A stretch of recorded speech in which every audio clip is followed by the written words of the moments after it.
Hi, this is Eddie Scott here at the Fremont Clubhouse with a little tip for everyone out there that struggles from the dreaded fat and thin shots.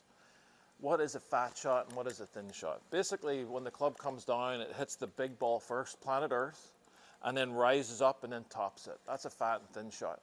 Both shots are slightly different, but they're coming from the same bad problem where the low point of the swing is before the golf ball. I think what you've got to understand first and foremost is that the lowest point of the swing is nowhere near the golf ball. It's ahead of the golf ball. PGA Tour average with a pitching wedge is about 4.5 inches ahead of the ball. So it's so hard to see what happens when you hit a golf ball because it happens so quick. Imagine the ball's lying on the ground, the club comes up, comes down, it hits the little ball first, drives into the big ball, planet Earth, second, and the ball goes up in the air. Fat shot is basically when the club hits the big ball first, then rises and hits a thin shot. This can happen from several different reasons. And the first thing that I check if someone's hitting it fat and thin or their low point is behind is the ball position. Here I've got a pitching wedge. Basically I've got my pitching wedge ball position right in the middle of my body. If the ball's too far forward, for example, it's pretty easy that you could hit the big ball first. So that's the first thing I check.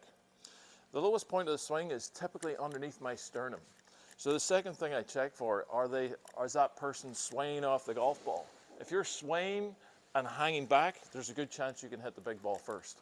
If that's you, very simple drill, get a chair or a bag, something like this, get your right leg right up against it, make sure you're not hitting the bag as you make your backswing. So you're making more of a centered pivot. Another thing that you can hit a fat shot and thin shot is if you're hanging back. If you're hanging back and all your weight's on your back foot, there's a good chance you can hit the big ball first. So make sure you're driving your weight towards the target. Couple of impact drills, real simple.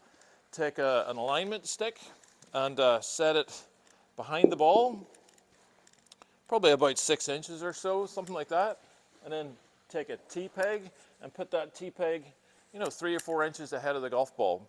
And your job here basically is to miss the alignment stick and to make that tee go out onto the range. It looks something like this. So check your ball position, make sure you're not swaying, hanging back. Put alignment stick behind the ball, miss the stick, hit the tee.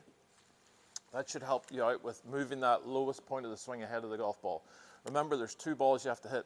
The little one, then the big one, not the big one, then the little one. For more tips and instruction, come visit me at the clubhouse.